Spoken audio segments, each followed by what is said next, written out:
Sometimes, the story behind a work of art is just as fascinating as the work itself. Sometimes, its origin is part of its content.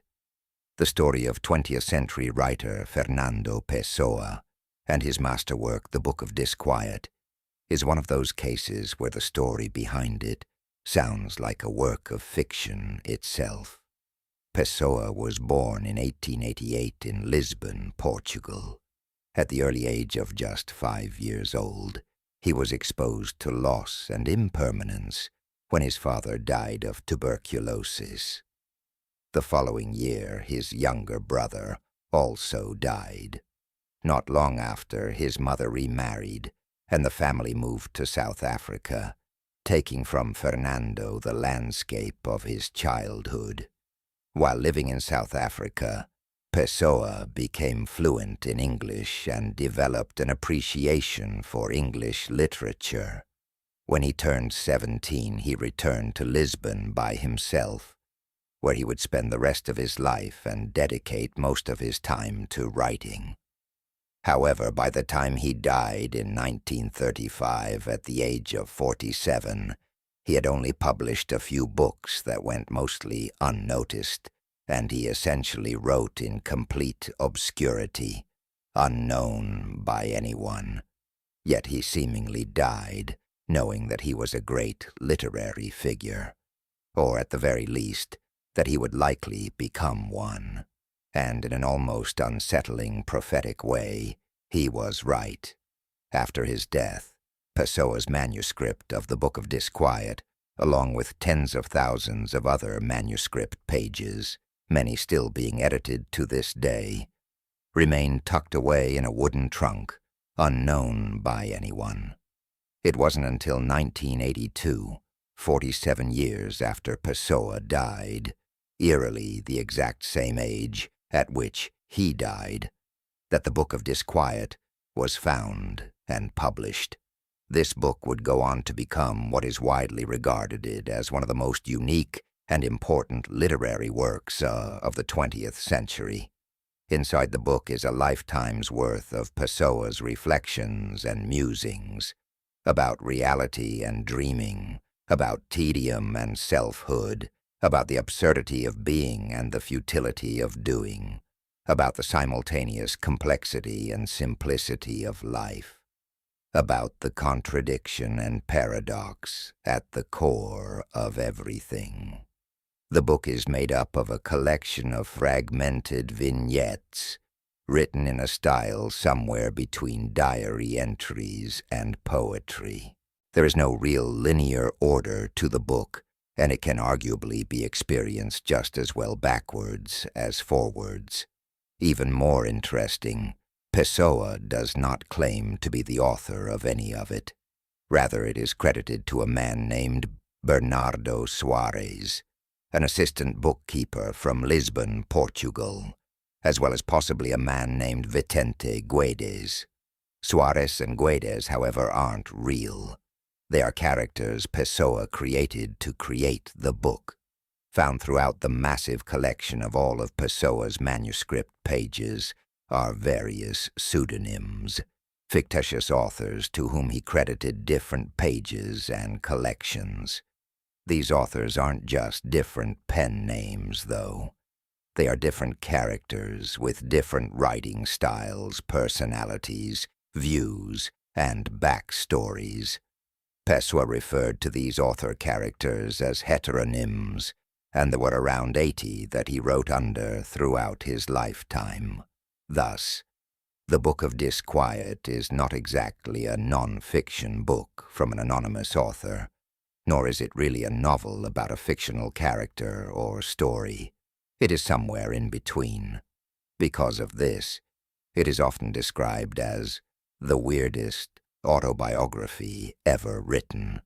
Pessoa himself described it as a factless autobiography, or an autobiography of someone who never existed. The book's unique structure and style is in many ways an essential supporting leg of the book's themes. The use of heteronyms seems to reinforce a key philosophical theme throughout the work. the fragmented and illusory nature of the self, with incredible accuracy and poignancy that feels cathartic to read. Throughout the book, Pessoa frequently describes the inherent alienation, disorientation, and loneliness associated with being a person. He wrote, "I don't know how to feel or think or love. I'm a character in a novel as yet unwritten, hovering in the air and undone before I've even existed, amongst the dreams of someone who never quite managed to breathe life into me. I'm always thinking, always feeling, but my thoughts lack all reason, my emotions all feeling. I'm falling through a trapdoor, through infinite space, in a directionless, empty fall. My soul is a black maelstrom, a great madness spinning about a vacuum, the swirling of a vast ocean around a hole in the void. And in the waters, more like whirlwinds than waters, float images of all I ever saw or heard in the world. Houses, faces, books, boxes, snatches of music and fragments of voices, all caught up in a sinister, bottomless whirlpool. And I myself, am the center that exists, only because the geometry of the abyss demands it. I am the nothing around which all this spins. I exist so that it can spin. I am the center that exists only because every circle has one."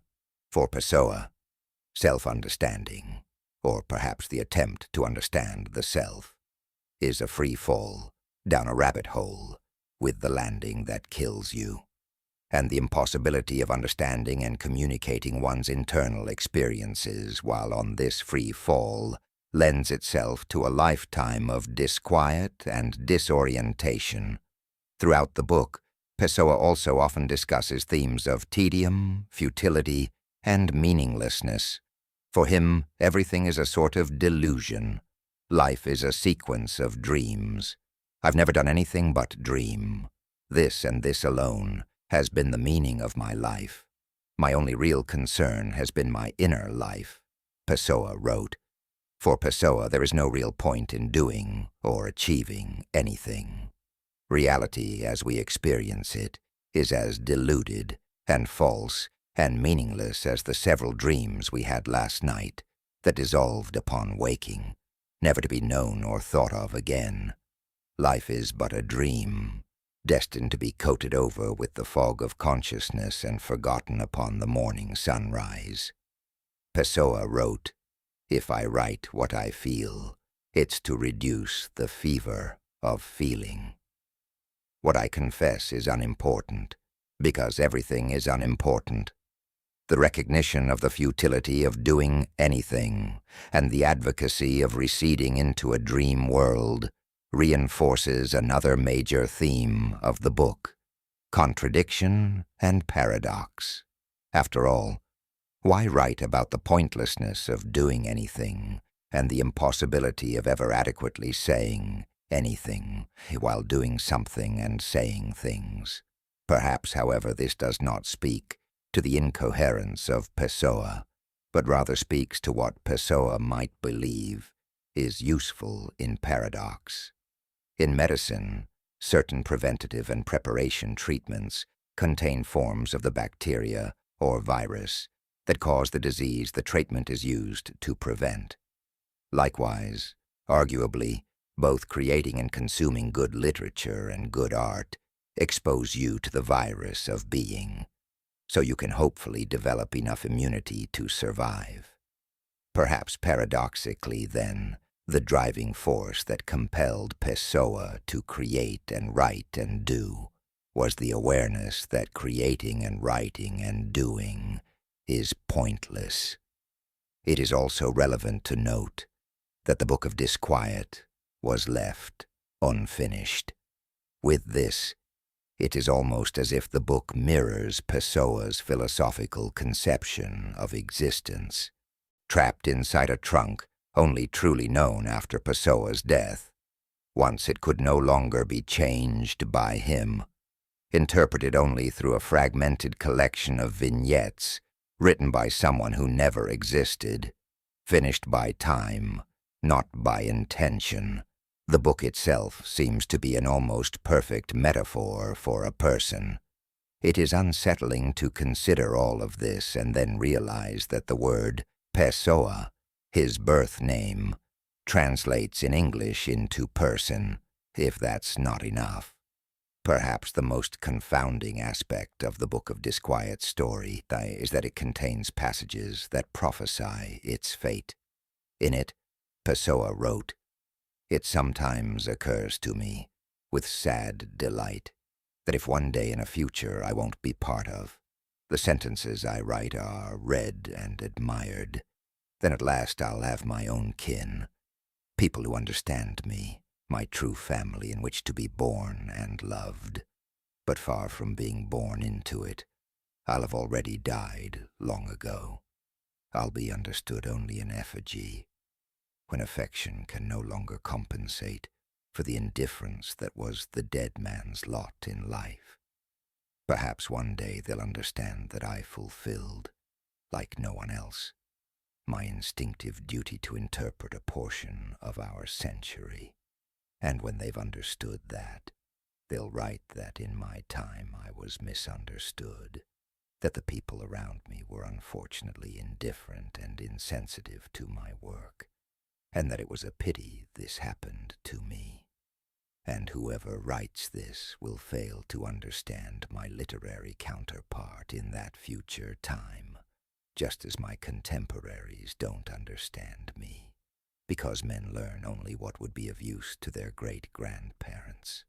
The right way to live is something we can teach only the dead."